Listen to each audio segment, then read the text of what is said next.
There are roughly 6,500 languages spoken all across the world today. That's a lot, but let's add one more to the list.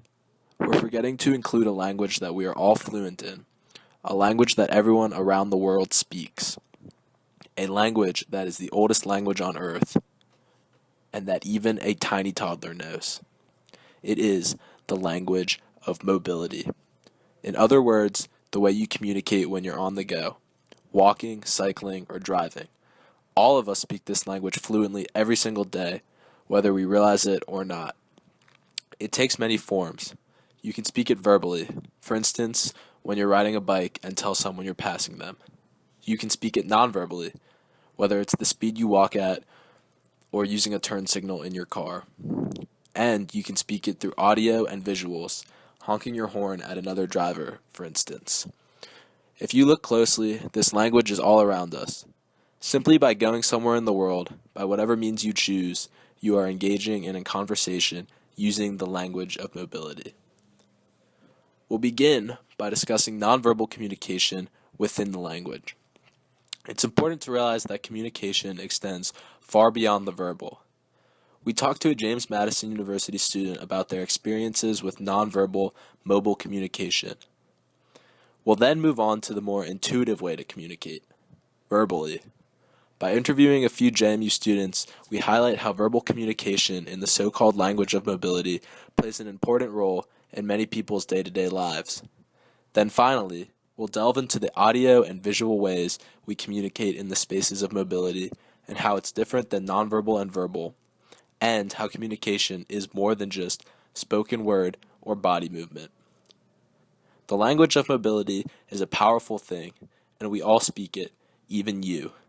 Join us as we tackle its different aspects and the role it plays in all of our lives. 1993, Paris, Brooklyn, la puissance du son. It's the good. By definition, communication is the accurate process of using words, sounds, signs, or behaviors to effectively express or exchange information to express your ideas. When we break down this definition, we can see that communication is not just limited to a verbal exchange. The James Madison campus provides us with exactly the setting we need to take a closer look at how we are constantly in communication with those around us, and what effect that can have on how we choose to use different methods of transportation. And yo, whatever comes up, comes out. We don't put our hands over our mouth. We join Alex McGill at the Carrier Library on the old side of campus. While we sit in conversation, those around us are busy writing, reading, and working in groups, creating a hum of white noise. Not like sending it feedback, it's like one kind. So for nonverbal, it's like, even though there are a lot of like very intentional displays of nonverbal communication, like flicking somebody off or like anything like that, there's a lot of like smaller stuff that you might not even intend to do. Like by like wearing earphones when you walk or something like that, you might just convey to people that you don't want to be talked to, or like even just like if you look at somebody and they look at you, or like even if they don't look at you and you like have some sort of like feedback or anything, like any impact by that, it would be like a form of communication in a sense. So I was just wondering, like, how often do you experience yourself having like non-intentional, non-verbal communication throughout campus, in what ways? All right, well, I'd say I definitely do engage in nonverbal communication by looking at others when I would try to get their attention, or even if it wasn't for a certain purpose. I people watch, and when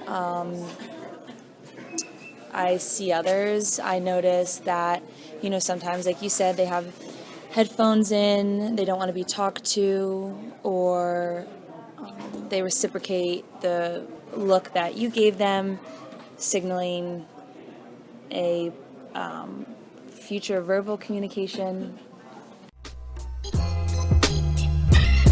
And yo, whatever comes up, comes out. We don't put our hands over our mouth. So when using nonverbal communication to convey a message to somebody, do you feel that you're using it to convey more of a positive or negative message for like the majority of the time? Or is it neither? Are you using it to convey some sort of other message? I'd say it's neither, or just more in between, in that most of the time I use it to stay passive or avoid people. Oh, okay. I can understand that. So it's like you're using nonverbal communication most of the time. I don't want to put words in your mouth obviously, but like when there isn't a meaning that you need to explicitly express to somebody, or a message that you need to explicitly express to somebody, you use nonverbal communication in a much more passive sense Yeah, than others may. for sure. All right, so tying this all back into transportation, do you see that nonverbal communication when switching between modes of transportation, so let's say from pedestrians to people driving cars, or from pedestrians to bikers, do you think that it's as effective as from pedestrian to pedestrian or from car driver to car driver?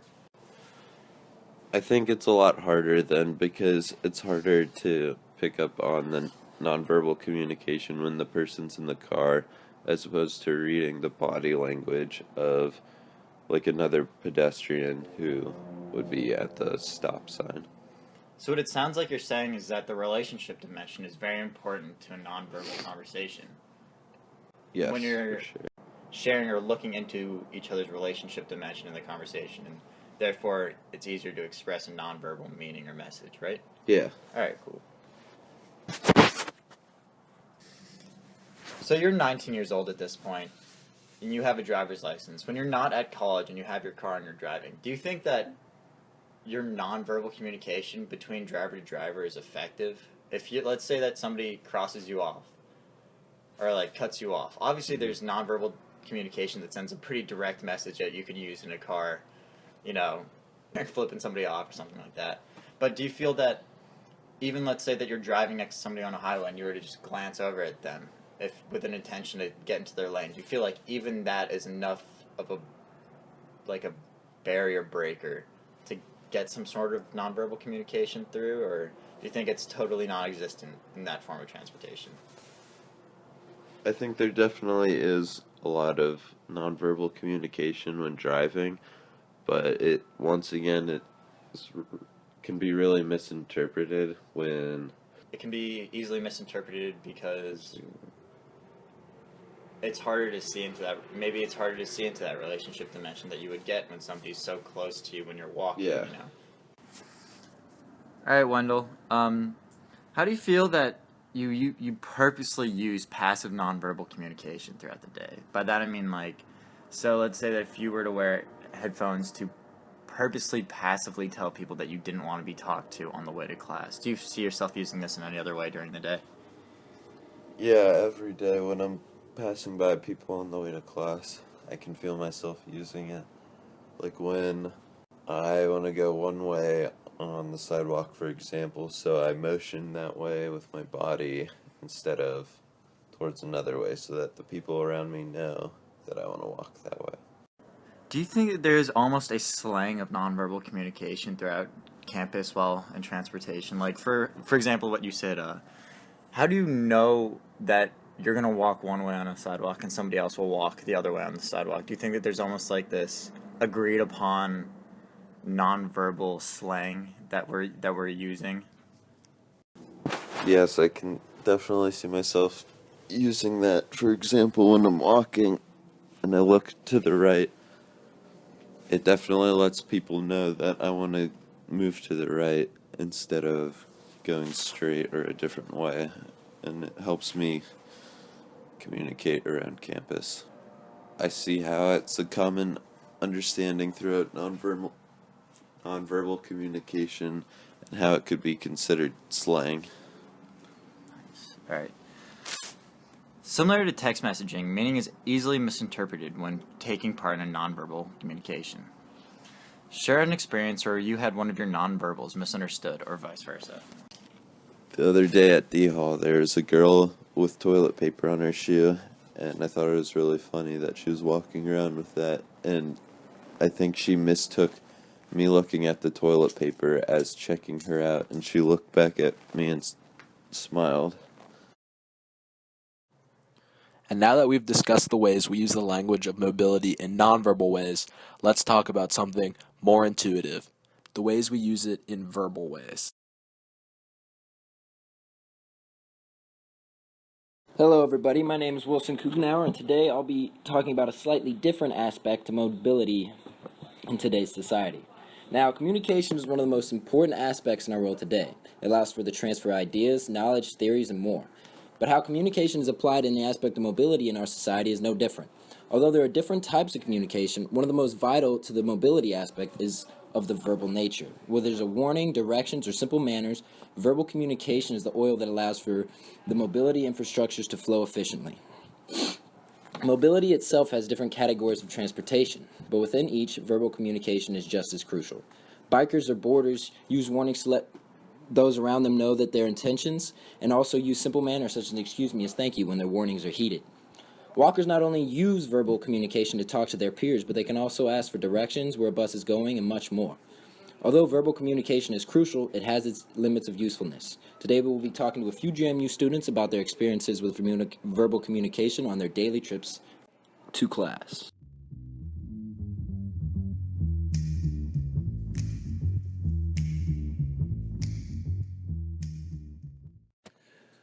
I've asked my friend and roommate Philip Stratus to join us today because he travels campus in a variety of ways and may be able to give us some perspective of how verbal communication changes as the modes of transportation do.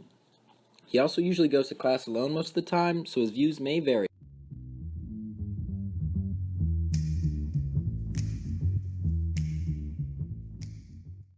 Alright, so with us first today we have my roommate Philip Stratus. Say what's up, Philip. Hey, what's up, Wilson? Tell everyone a little about yourself, man. I am an ISAT major, and I am from Northern Virginia, specifically Vienna, Virginia. So, Philip, can you describe a typical trip to class for you? Most of my classes are in ISAT, so it's usually, and I'm in Chesapeake, so it's usually just a small walk. But then occasionally if I usually just walk everywhere, but if I, like, see a bus in front of me, like, I'll, like, jump up to it and go. But if I ever, like, wake up late and I have to, like, get from East Campus to the quad, I'll take my skateboard, because that's, like, the only way to get to the quad in, like, 10 minutes. I got you. So there's three different forms of transportation. It's got the way you communicate with people has to vary, doesn't it? Oh, yeah, definitely. I'm sure. When you're walking to class, whether it's an ISAT or the quad, how in touch are you with your surroundings and the people around you? I'm pretty in touch. I'm always looking around to see other people. When you communicate with the other people around you, what do you say? Are they warnings when you're riding your skateboard, greetings, excusing yourself? I usually, like, excuse me if I'm, like, walking by them, or I just give them, like, a little nod of acknowledgement. Have you ever had to ask for help around campus, especially, like, the first few Oh, yeah, definitely. few months you were here, and how did you communicate to that to people? I just find a person that seems approachable, and I just ask him, like, where a building is. Actually happened to me, like, a week ago. I didn't know where Memorial Hall was. I just asked some guy, told me. Yeah. All right. And when you're walking to class or skateboarding class on a bus, how aware are you of the people around you and what they might be trying to communicate to you? Are you in touch with them enough to where if they have to say excuse me, get out of the way, or ask you a question, are you also, like, listening for other verbal signs of communication from others? For the most part, usually when I travel everywhere, I'm listening to music, but I still try to be aware. Still vigilant? Like, if I hear people, like, say, like, excuse me, I'll, like, step aside and, like, yeah. And since you have a bunch of different ways to get around campus, how does your interaction change with people? Most, like, exclusively verbal interaction. When you're riding your skateboard, do you tell people if you're coming up, or on the bus, do you ask the bus driver where they're going or where their stops are at or anything? For the bus one, occasionally I do if I'm, like, in a really big time crunch, but usually I just, like, hop on and see where it takes me because I don't have the bus app, and then on the skateboard, it's usually just when I'm in a big rush. So I kind of just don't really talk. I just have my ears in. But if it's like someone like directly in front of me, I'll be like, "Excuse me," and I'll try to like slow down. And then walking, I just like don't really, I guess, excuse me if I like bump into people, but it's usually pretty straight. Just occasionally get those people like staring at their phone that walk into you. Yeah, but I understand that.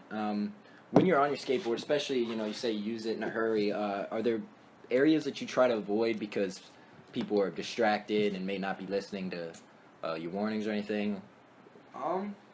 Just have to be really careful going down like the village hill because it's really steep and there's like a lot of people, so I like make sure I like don't gain too much speed because I'll die. And That makes sense. and also I could possibly run into people, so So try you to have just be careful, so you have to be vigilant. very vigilant when doing that. Gotcha. Different areas.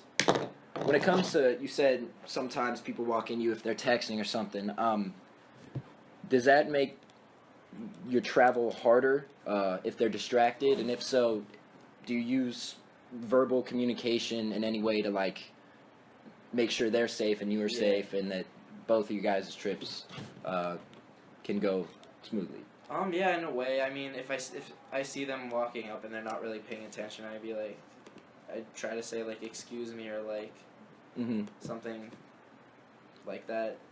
And it's usually from the bridge on like going to East Campus. It's just like a little narrow path, and there's a lot of people, so that happens like all the time. Understand that. Getting away from how you get to class, when you do go to class, are you with anybody? Do you have a routine? Do you have people you usually walk with? And if so, does that change how vigilant you are of the people around you? If you're concentrated on the person next to you, does it change anything? Usually when I go to class, I fly solo. But if I'm walking back from class and I like see someone I'm friends with, I'll walk with them and like talk. I guess I focus more on the person than my surroundings. But yeah, because usually I cut it kind of close, my classes, so I'm kind of running out, and my classes are mostly close, so I like leave like 5 minutes before. I'm sure.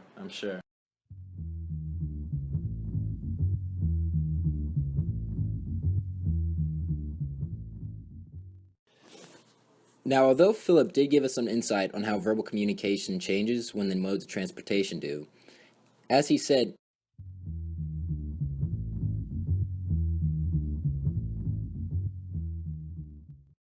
all right, for our second guest today, we have a homemate of mine named Amanda Franklin. Say hello, Amanda. Hey everyone. Tell everyone a little about yourself. Well, I'm Amanda Franklin. I'm from Mechanicsville, Virginia. I'm a SMAD major and I'm a freshman. SMAD major? What's that? It's the School of Media Arts and Design. Ugh.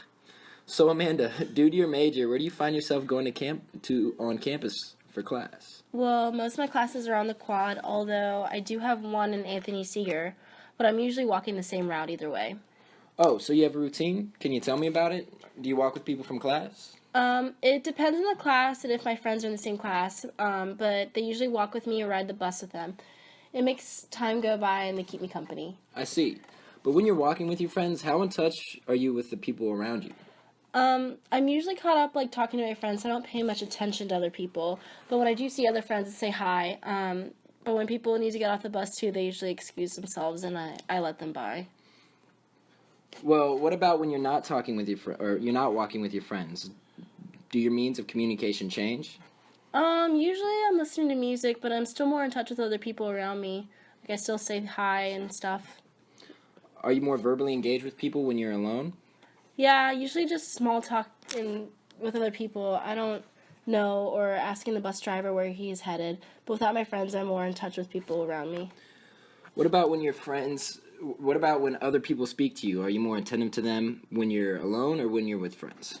I would say usually alone, but traveling in a group means there's more ears, so if anyone hears someone excusing themselves or asking a question, we get the attention of others. So it's safe to say that either way you're traveling in class, you still have to be attentive. Pretty much. All right. Thank you for your time, Amanda.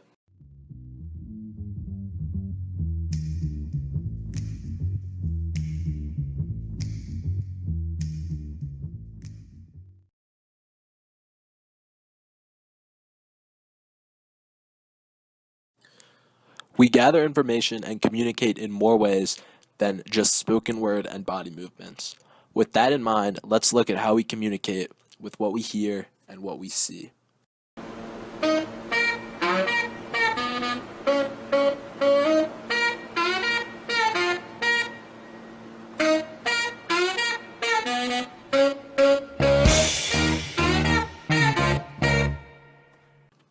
Communication is not just limited to the words you say and the motions you make.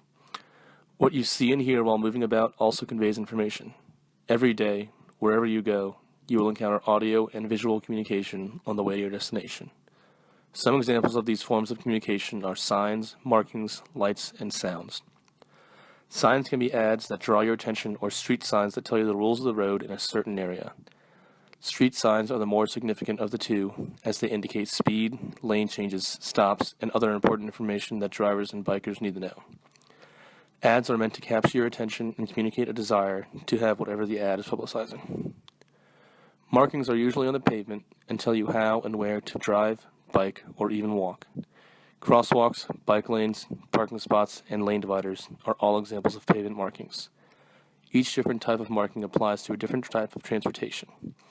For instance, a crosswalk is a pavement marking for pedestrians, and a parking spot is a pavement marking for cars.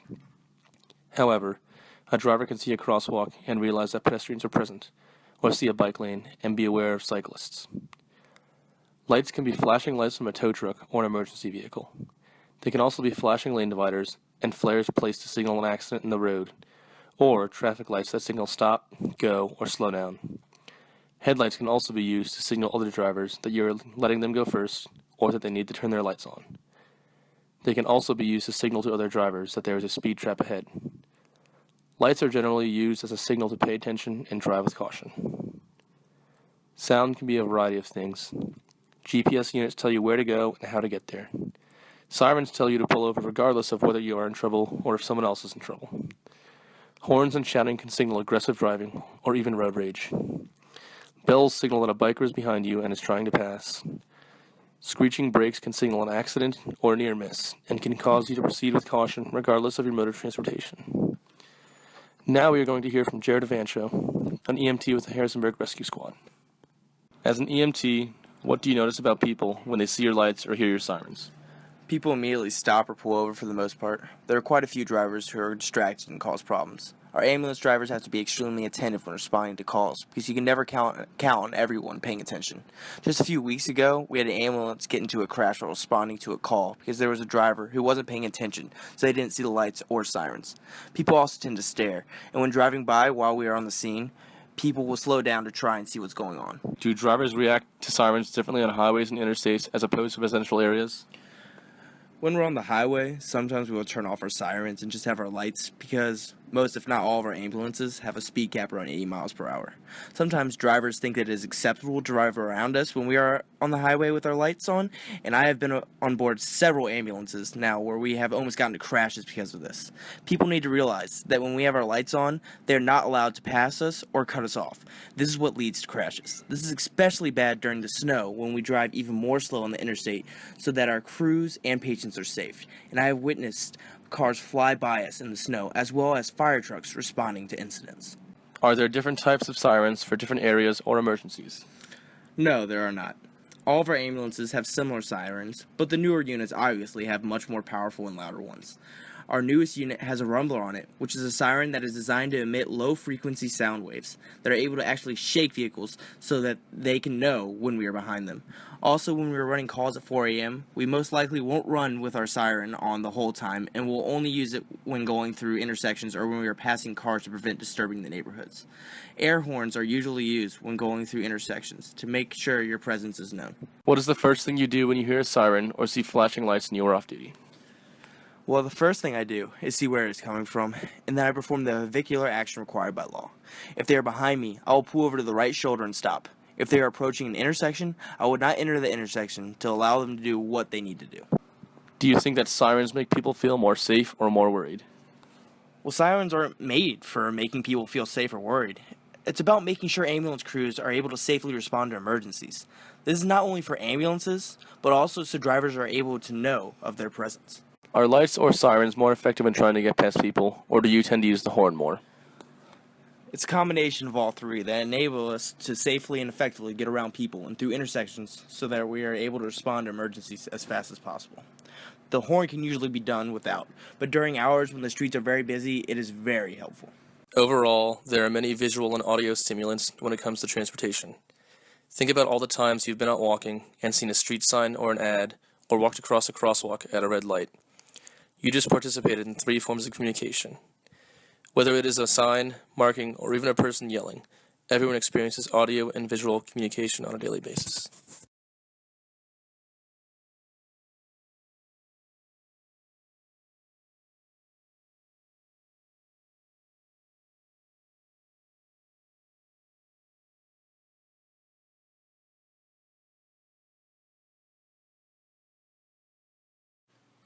It's clear that the language of mobility is all around us, whether it's nonverbal, verbal, or audio or visual. It's impossible to go through the day without communicating in this language in some various way. In fact, you probably have more conversations in this language than you do in your native tongue. Maybe the language of mobility is your native tongue, everyone's native tongue. We have looked at the different dimensions and talked it over with a handful of college students, some very mobile people, to show that this language is indeed all around us. Your words, your motions, sounds, sights, it's all part of this language. It's in the background for most of our lives, but this discussion today